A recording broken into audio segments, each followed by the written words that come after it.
설교의 내용이 무엇이냐? 여러분, 신앙인들의 모습을 보면 정말 다양한 모습이 있습니다. 제가 어릴 때의 주변 신앙인들의 모습을 보면 어떤 게 있냐면, 한 20대 초반에 와, 하나님께서 나를 구원하셨다, 된다, 할 수 있다, 불가능은 없다, 막 이렇게 해요. 그런데 한 20년 정도 흐르고 나니 어떤 게 보이냐면, 그렇게 가능하다, 할 수 있다, 다 이겼다, 막 그렇게 하는 사람들이 잘 되지 않는 것을 봅니다. 여러분 어떻게 생각합니까? 어떻게 생각해요? 처음에 할 수 있다, 하나님께서 나를 구원하셨고 이게 다 이겼다, 그 믿음의 고백이 틀렸다고 생각합니까? 저는 틀렸다고 생각하지 않습니다. 맞아요. 왜냐? 예전에는 마귀한테 딱 눌려가지고 있었어요. 교회 안에 있다라고 하더라도 마귀 안에 딱 눌려가 있어요. 뭔가를 하려고 할 때 마귀가 꽉 눌러서 못하게 돼요. 불신자들은 말할 것도 없고 꽉 누르고 있어요. 뭔가를 헌신하고자 딱 눌러. 하나님 앞에 예배하고자 딱 눌러. 뭔가를 위해서 뭐 선교를 하고자 딱 눌러. 이게 안 되게 돼 있어요. 교회 안에 있어도 안 되게 돼 있어요. 딱 눌러.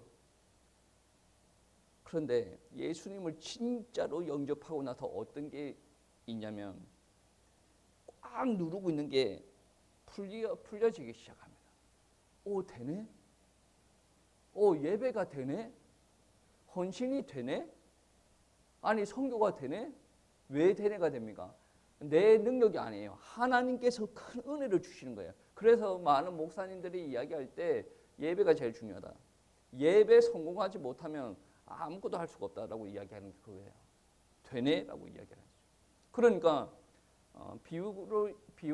비유를 들어서 이야기를 하면 하나님을 믿고 나니 일어서서 제대로 걷지도 못하는 사람들이 이제 일어설 수가 있게 되었어. 걸을 수도 있게 되었고 달릴 수도 있게 되었다. 그러니까 출발선에서 땅 하면 나는 할 수 있어. 저까지 갈 수 있어. 나는 불가능이 없어. 왜? 예전에는 못 뛰었는데 이제 뛸 수가 있거든. 그렇게 된 거야. 그러니까 이제 예수님을 믿었던 젊은 혈기의 사람들은 할 수 있어. 불가능은 없어. 그래. 실패를 경험한 많은 어르신들은 어떻게 합니까? 살아봐라 안 됐다.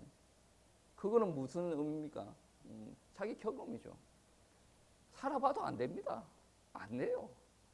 근데 응답받은 사람들은 그렇게 이야기하지 않습니다. 요즘에 TV 보면 일타맘이라는 프로가 있어요. 거기에서는 어떻게 이야기하는 줄 아십니까?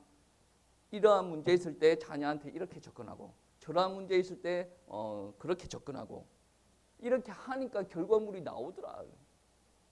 하나님을 믿는 사람인지 잘 모르겠지만 그 영역에서는 전문가입니다. 근데 우리가 하나님에 대해서 잘 안다는 사람들이 예배 드려봐라 안 됐다 그거. 기도해봐라 안 됐다. 이거는 무슨 개념이에요? 성공의 경험이 없다는 거죠. 어느 고지를 넘어서고 하나님의 응답을 체험을 해야 되는데 그게 경험이 없다는 거죠. 그러니까 처음에 출발선에 섰을 때 와 된다, 와 하나님의 은혜다 막 그렇게 하는데 알고 보니 그 경주가 100m 달리기가 아니었다는 거죠. 100m는 아무리 늦게 가도 하루 만에 다 끝낼 수가 있어요. 근데 신앙생활을 10년, 20년, 30년, 50년 이상 이렇게 하다 보면 장거리 경주지 않습니까? 장거리 경주 하다 보면 관절이 쑤시기 시작하고 근육통이 오기 시작하고 목이 이게 몸이 물을 막 땡기기 시작하고 그러다가 가다 보니 이게 내 발 앞에 돌멩이가 있어가지고 넘어지기 시작하고 사건과 사고가 끊임이 없어요. 그런데 여러분 신앙생활을 할 때 이 사건과 사고가 발생을 해요. 그런데 이 사건과 사고가 발생했을 때 어떻게 대처하는가에 따라서 10년 뒤가 달라지고 20년 뒤가 달라집니다. 많은 사람들이 그러죠. 해봐라 안 된다. 넘어졌을 때 자기 기질대로 한 거죠. 안 돼, 안 돼, 안 돼. 해봐라 되는 거 안 돼. 많은 사람들이 그러죠. 개척해봐라 되는 거 안 되는 거. 그렇게 기도 모임 해봐라 되는 거 안 되는 거. 하나님의 말씀대로 살아봐라 되는 거 안 되는 거. 살았는데 일주일도 안 돼서 걸려가지고 넘어졌거든요. 걸려가지고 넘어져가지고 계속 있으니까 어떻게 됩니까? 안 되는 거죠. 걸려 넘어졌을 때 하나님의 말씀 붙들고 일어나서 다시 천천히라도 움직여야 하나님께서 역사하는데 걸려 넘어져가지고 기도도 하지 않고 그냥 멍하게 있는 거예요. 그래서 해봐라 안 된다. 응답받은 사람들은 해봐라 안 된다는 소리가 안 날 거예요. 해라라는 소리예요.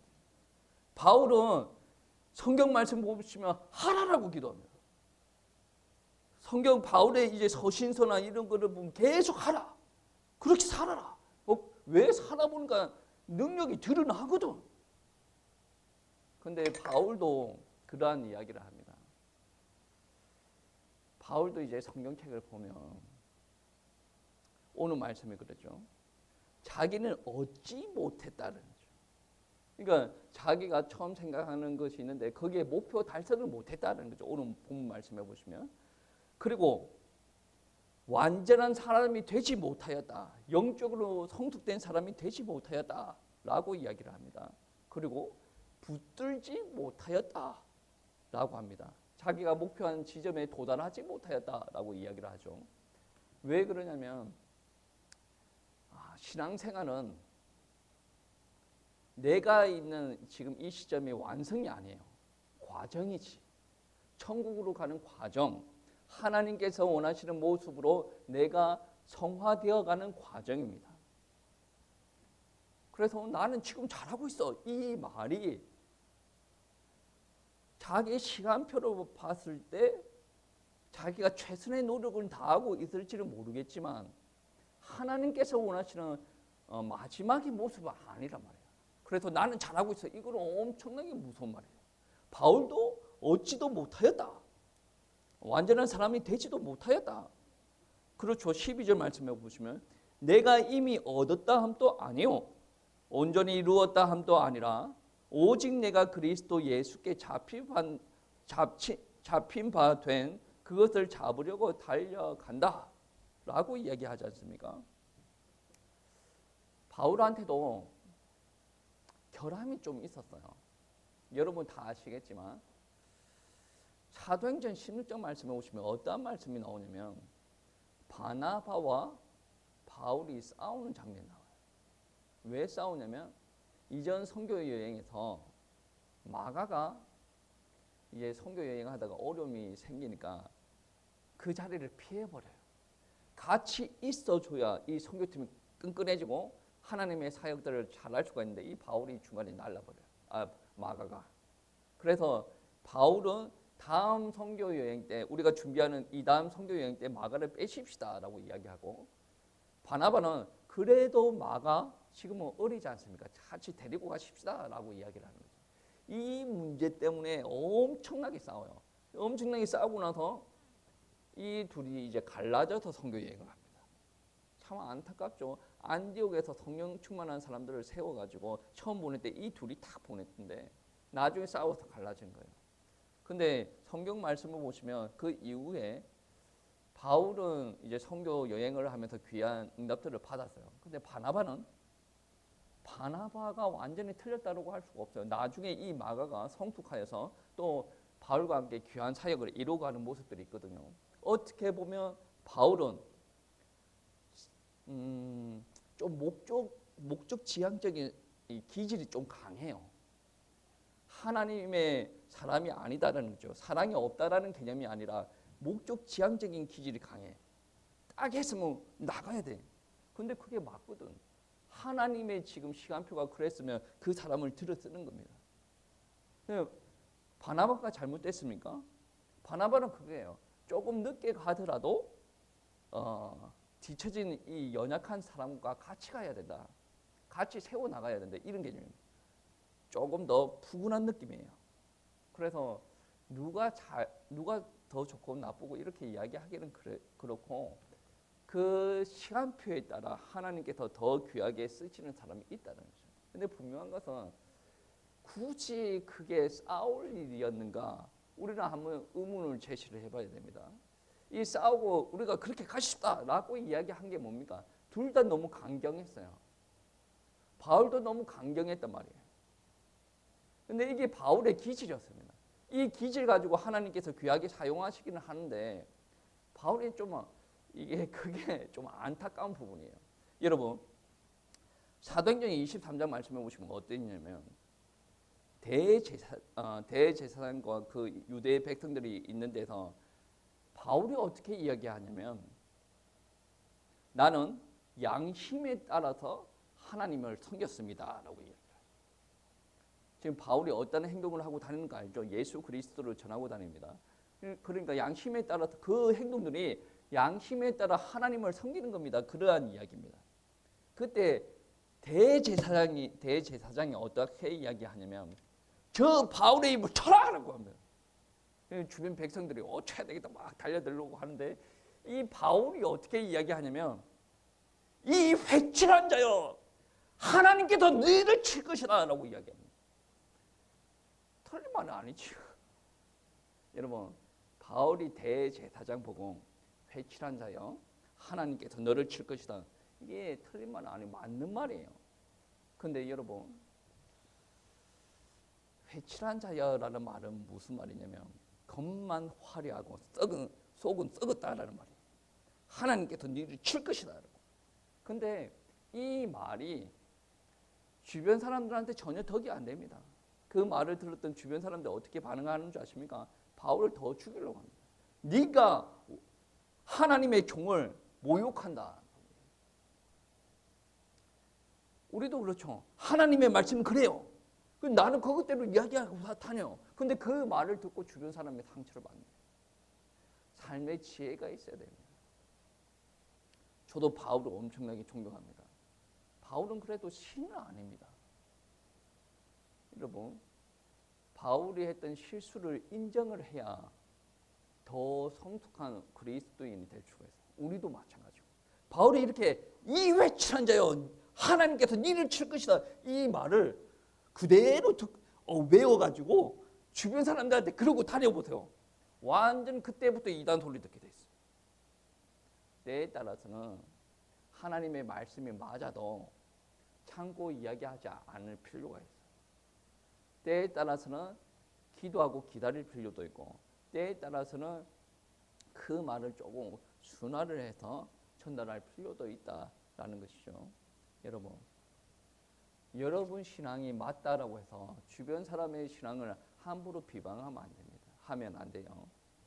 그러니까 바울의 치명적인 약점은 그에게 사탄의 가치가 있는 게 아니에요. 기질입니다. 기질. 여러분도 기질 한번 생각해 보세요. 엄청 강경한 사람은 기질이 있어요. 그것도 하나님 앞에 귀하게 쓰임 받아요. 그런데 그것 때문에 그것을 이게 컨트롤하지 못하면 무너질 수가 있어요. 반면에 여유로운 사람이 있어요. 그것 때문에 하나님께서 쓰시는 경우가 있죠. 그런데 그것 때문에 하나님의 일이 진행이 안 되는 경우가 있어요. 장단이 있습니다. 분명한 것은 하나님의 일을 할 때는 하나님의 속도에 맞춰야 돼요. 하나님께서 가자 그러면 막 움직여야 돼요. 근데 가자라고 해도 세워라 내워라. 그리고 어떤 부분에는 기질이 하나님의 성품과 맞아 떨어질 때가 있어요. 하나님께서 거룩을 이야기합니다. 그러면 거룩을 이야기할 때에 따라서는 바울의 회칠한 자여라는 말이 맞는 것 같기도 해. 근데 사랑의 성품 그런 걸 따질 때는 조금 물음표가 달고 그래서 지혜가 필요하다. 여러분의 성품이 하나님의 성품과 딱 맞아 떨어지는 건 아닙니다. 근데 하나님의 성품이 그것을 요구한다 그런다면 나는 그것을 드러내려고 해야 됩니다. 여러분 우리는 완벽하지 않습니다. 그것을 인정하는 것부터 시작됩니다. 어떤 사람들은 그런 이야기 하죠. 회의를 해요. 목사님 이게 좀 아닌 것 같은데요 라고 이야기를 하면 나한테 대적했다라고 생각하는 사람들도 간혹 있는 것 같습니다. 자기 상황을 이야기할 수도 있는 거지 않습니까? 우리의 부족함 인정을 해야 됩니다. 제가 지난주에 어떤 정보를 들었냐면 소크라테스에 대한 정보를 들었어요. 여러분 다 알죠? 소크라테스 너 자신을 알라 뭐 그런 이야기 한 부분. 마지막에 이제 독살돼가지고 죽었고 소크라테스 요즘에 윤리 교과서에 다 실립니다. 이 소크라테스가 당대에 정말 지혜로운, 최고로 지혜로운 사람이라는 소식을 자기가 접했어요. 그래서 확인해 보고 싶었어요. 정말 내가 당대의 최고로 지혜로운 사람인가? 어떻게 확인을 하냐면 유명한 현자들, 그러니까 지혜롭다라고 소문난 사람들을 찾아갑니다. 자기 제자들과 함께 찾아갑니다. 그리고 질문을 합니다. 그런 질문을 하면 그 현자가 답을 할 거죠. 그러면 다시 질문합니다. 그러면 다시 답을 하고 다시 질문하고 그렇게 계속 토론을 하는데 그 토론을 하고 나서 소크라테스가 결론을 짓습니다. 내가 제일 지혜로운 게 맞구나 라고 결론을 짓습니다. 이 소크라테스가 하나님을 믿은 건 아니겠죠. 어떻게 결론을 짓냐면 나는 내가 완벽하지 않다라고 인정을 한다. 나는 모른다라고 인정을 한다. 그런데 저 유명한 현자들을 한번 보면 자기가 다 안다라고 이야기하면서 실제로 이야기를 들어보면 몰라. 빈 깡통이 요란하다는 거죠. 여러분 정말 알이 차 있는 사람들은 자기의 실수를 부정하지 않습니다.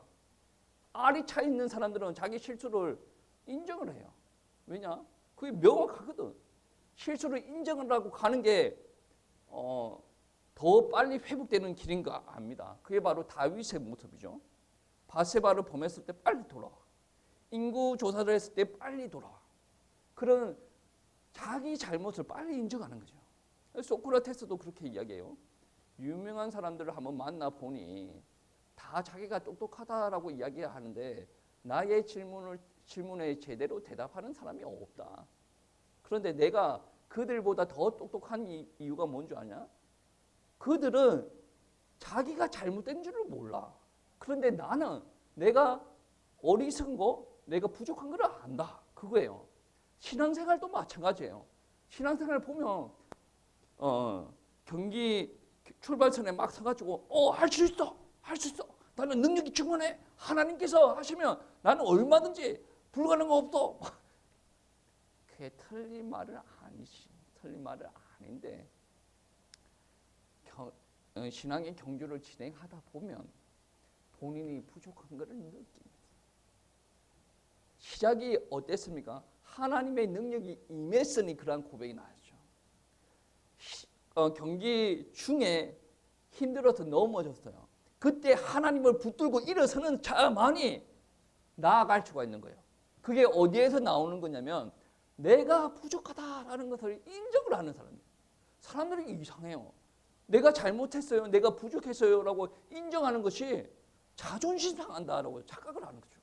아니죠. 아닙니다. 하나님의 말씀을 깊이 아는 사람만이 내가 잘못했습니다. 인정하는 거죠.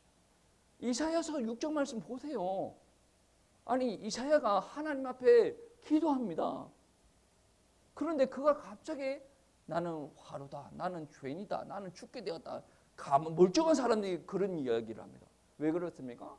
천상에 예배하는 모습을 보고 자기가 그걸 느끼는 거죠. 아는 사람이 그 고백을 할 수가 있는 거죠. 아는 사람이 나는 부족하다라고 할 수가 있는 거고 하나님의 능력으로 나는 나아갈 수 있다라고 하는 거지. 모르는 사람들은 내가 지금까지 세워놓은 업적이 어느 정도인데 나는 위대해. 나는 죽어도 천국 가. 나는 충분히 잘해. 훌륭해. 내만큼 하는 목사가 있어? 내만큼 하는 장로 권사님 있어? 없어. 내만큼 하는 요즘 현대교회의 성도들 있어? 없어. 그게 얼마나 교만한 모습입니까? 지금 그 말을 하는 이유가 뭐냐면 하나님을 바라보지 못하고 있다는 거죠. 내가 하는 인간적인 능력, 헌신 정도가 하나님을 딱 바라보는 순간에 아무것도 아니다라는 것이 느껴집니다. 그게 오늘 본문에서도 그렇게 이야기하는 거죠. 바울은 항상 기도하고 하나님을 바라봤어요. 그러니까 이미 얻었다 함이 아니다는 거죠. 온전히 이루었다 함이 아니다. 저와 여러분의 모든 헌신을 통틀어도 바울의 헌신 발끝만큼도 못 따라갑니다. 그런데 그러한 이야기를 합니다. 그리스도 예수께 잡힌 바 된 그것을 잡으려고 간다는 거죠.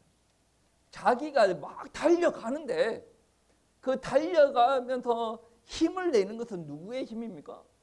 바울의 힘이기도 합니다. 그런데 궁극적으로 예수 그리스도께 잡힌 바 되었다라고 이야기를 하죠.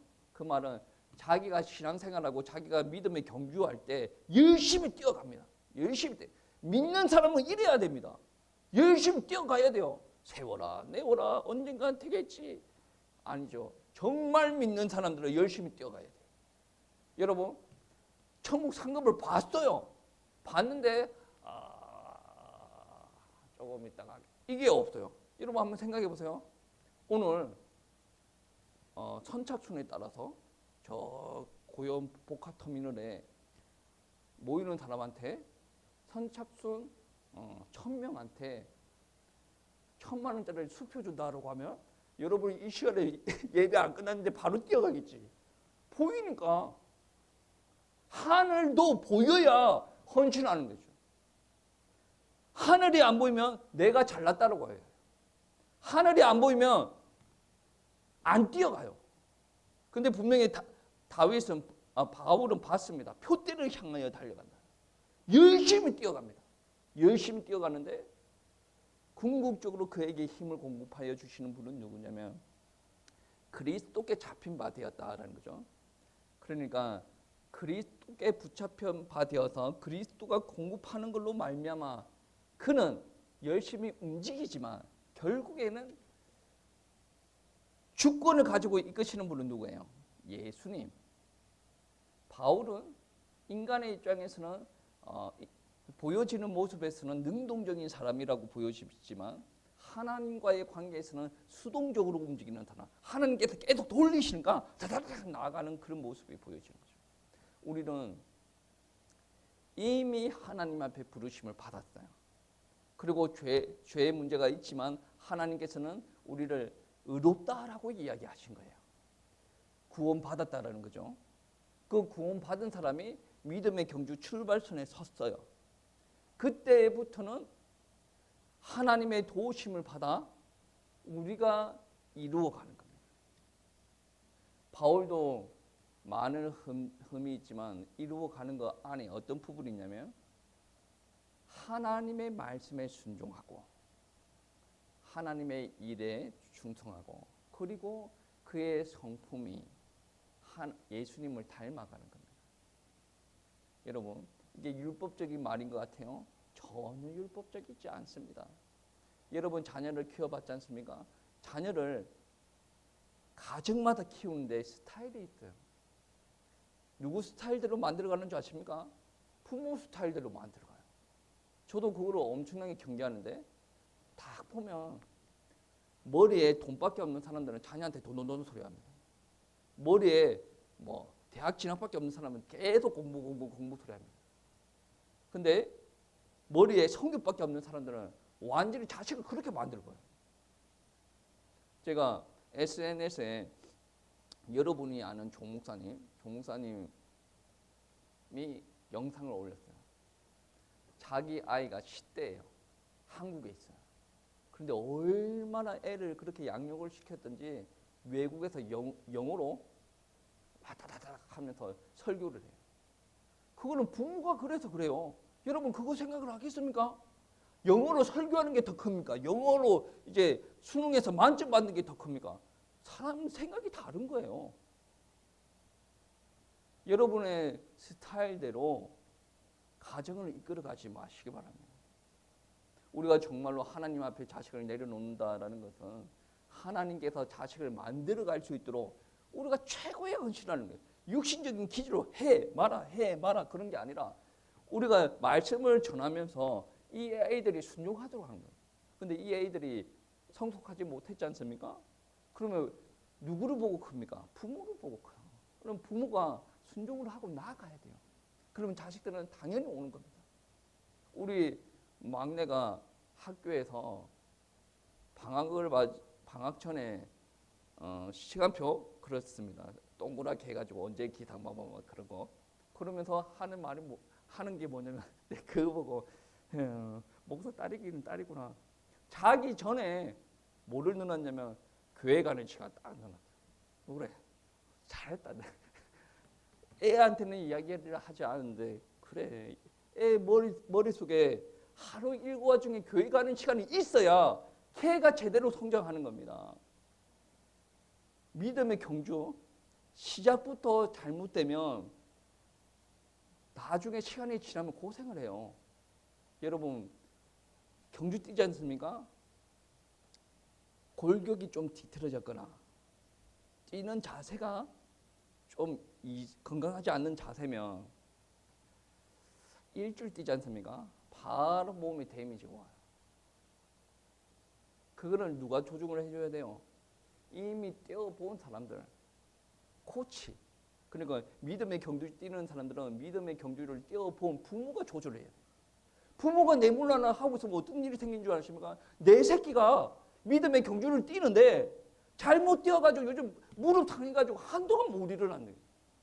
아주 심각한 거죠. 이게 보여야 자식들의 모습에 내가 말씀으로 가르칠 거라는 것이 있는 거예요. 처음부터 잘못 가르치면 무릎 골병 들어요.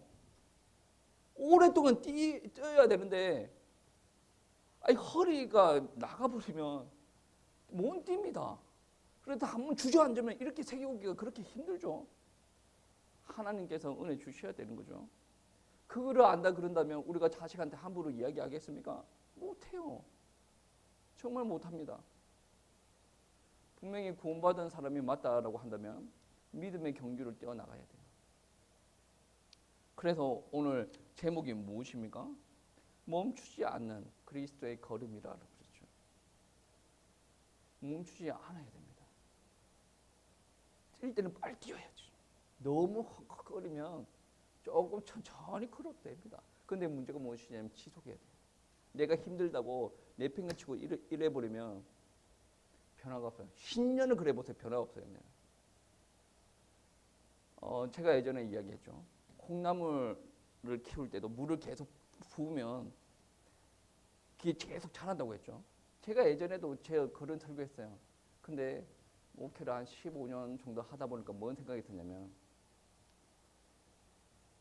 교회에서 말씀만 들어가지고 성장 안 합니다. 왜? 콩나물이랑 그게 너무 달라. 콩나물은 기다리고 있습니다. 물이 떨어질 때를 기다리고 있습니다. 갈급함 가지고 이게 물이 떨어지면 그 물을 쭉 빨아들입니다. 근데 예배만 듣고 대충 앉아있다 가는 사람은 어때요? 오늘 예배 조금 기네? 그러면 또 가. 일주일 동안 자기가 살고 싶은 대로 살다가 또 교회 와서 이따 가면 이게 마음에서 말씀을 받아들이는 정도가 완전히 달라요. 그래서 요즘 생각하는 게 콩나물 비유? 제가 예전에 목사님의 설교를 듣고 그거를 썼던 기억이 나는데 그거 쓰면 안 되겠다. 물을 받아들이는 기본적인 마음의 자세가 다릅니다. 물이 없을 때는 어떻습니까? 기다리는 거예요. 그 물만 떨어지도록 기다리는 거예요. 근데 일반 성도들은 말씀 안 기다립니다. 그런데 밖에서도 말씀을 안 기다리고 교회 안에서도 말씀을 안 기다려. 그러면 물이 흡수가 되겠습니까? 당연히 안 되는 거죠. 그런 성품 가지고 있으면 안 됩니다. 하나님께서는 사랑의 하나님이세요. 그런데 하나님께서 만들어 가시려고 하는 모습이 있단 말이에요. 바울도 실수하는 모습이 있었어요. 자기도 그거를 알아.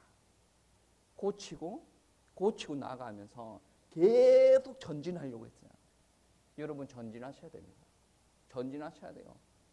콩나물처럼 성숙하려면 정말로 사모함이 있어야 돼요. 정말로 사모함이. 되겠지 뭐. 10년 있어 보세요. 안 될 겁니다. 정말 안 됩니다. 안 돼. 정말 안 돼. 의지를 가지고 해야 돼요. 의지를 가지고. 구원받았는데 왜 안 됩니까? 하나님께서 축복하시는 타이밍들 한번 보세요. 성경에서 타이밍을 한번 보세요. 들어 누워 있는 사람들한테 안 됩니다. 결단을 하고 가려고 하는데 뭔가 안 이루어져. 그때 하나님께서 역사하셔요. 의지를 가지고 움직이셔야 돼요. 하나님께서는 무한대로 여러분한테 능력과 축복을 줄 수가 있어요. 그런데 의지를 가진 사람만이 하나님을 바라보고 그 사람만이 하나님의 축복이 떨어지면 감사합니다가 나옵니다. 늘 부러져 있는 사람들한테는 감사합니다가 그런 고백이 없습니다. 여러분 멈추지 마시기 바랍니다.